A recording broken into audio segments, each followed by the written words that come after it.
I do have a lot about giants on the website, and my theory is that, yeah, they did exist, absolutely.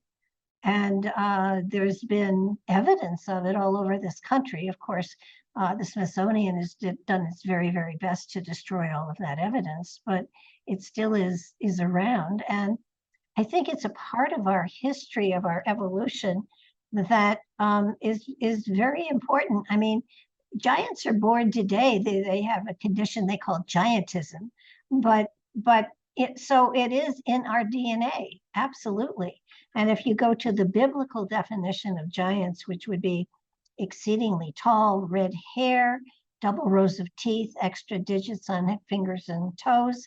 I had a co-host once whose entire family had red hair, double rows of teeth, extra digits on fingers and toes, so that it's in our DNA.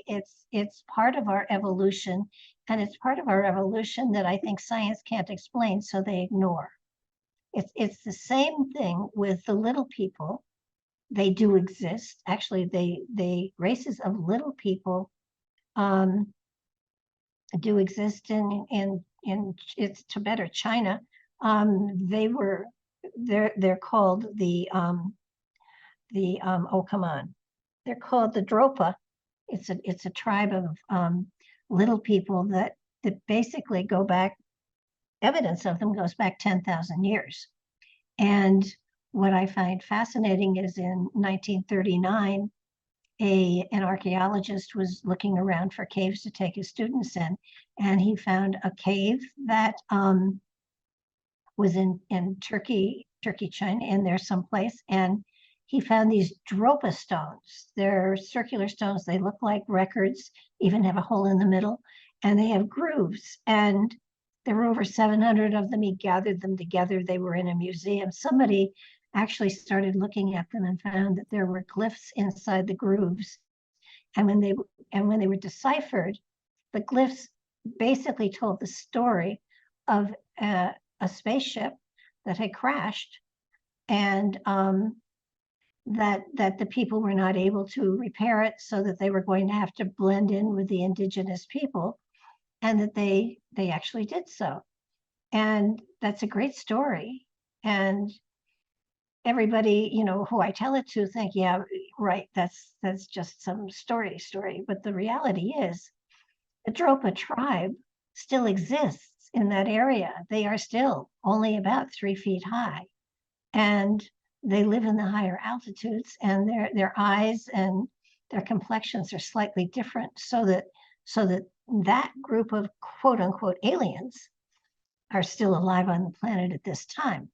Now, as far as the giants go, they've been used as an anomaly in Barnum and Bailey Circus. We have giants that are still in the Chinese army, because when the new guy came into power, you saw the army all lined up, and it was shrimp, shrimp, shrimp, shrimp, shrimp, giant, shrimp, shrimp, shrimp, shrimp, shrimp. So they're here. They're still here. They haven't been outbred, so that at some point in time they were inbred. And in this country, there were graveyards that were dug up, and the Smithsonian took all the bones and put them into a barge, and they took them out into the Atlantic and they dumped them.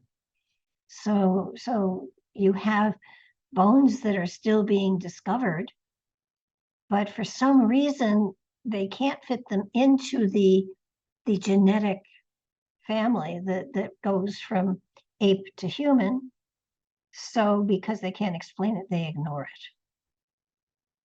Now,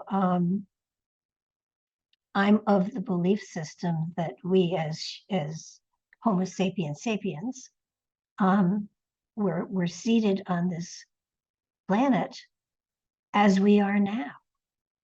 And, I'm not sure where the giants actually came from. It may have been, an anomaly in the DNA or whatever. I do believe that the giants were tribes. There were many of them in the Bible mentioned, so that they've been around a long time. And even though they say that God flooded the planet to get rid of the anomalies and the and the evil things, giants seem to have survived the flood as well. So it's I can't explain them, except they're very much like the little people. They're like midgets and dwarfs. They are, they are a strand of our DNA. So we all have that possibility within us. DNA is, they only understand a portion of our DNA. It's all in there.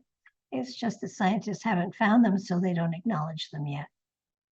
When we look at the past of giants, let's say before the big flood, is there any idea on how big the giants were originally?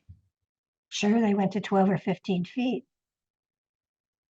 Um, in the Bible, I think it talks about one of them whose bed had to be so big that, I forget exactly how big it was, but they're talking, the Israelites mentioned to the commanders that they felt like insects, they be, next to them, um, that basically, I guess the visual is that they could walk beneath their legs and not hit anything. Big. But look at us. Our stature has shrunk over time. So I would imagine that that giant stature did shrink over time as well. So, do you believe the Smithsonian's are trying to cover this up because it doesn't fit into their existing narrative of how humans became humans? Exactly. If Darwin didn't say it, that it didn't happen. And they were radical in that. And I think they've done that with a number of other things too. They're not thrilled about the elongated skulls. They're not thrilled about a lot of things. They're very they're very old fashioned.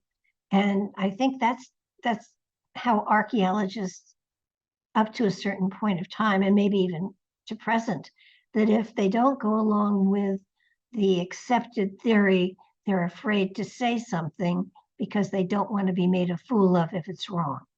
So they stay right in the narrow confines of what is accepted and has been accepted for hundreds of years. And it's ridiculous because with science today, we can see so much more and know so much more and actually do. But it's a matter of, you can be wrong, but why not put it out there? Why say, well, I got this, but I'm not sure. And, archaeologists, scientists, all scientists are very reluctant to put forward a theory that doesn't go along with everybody else's because they don't want to be ostracized.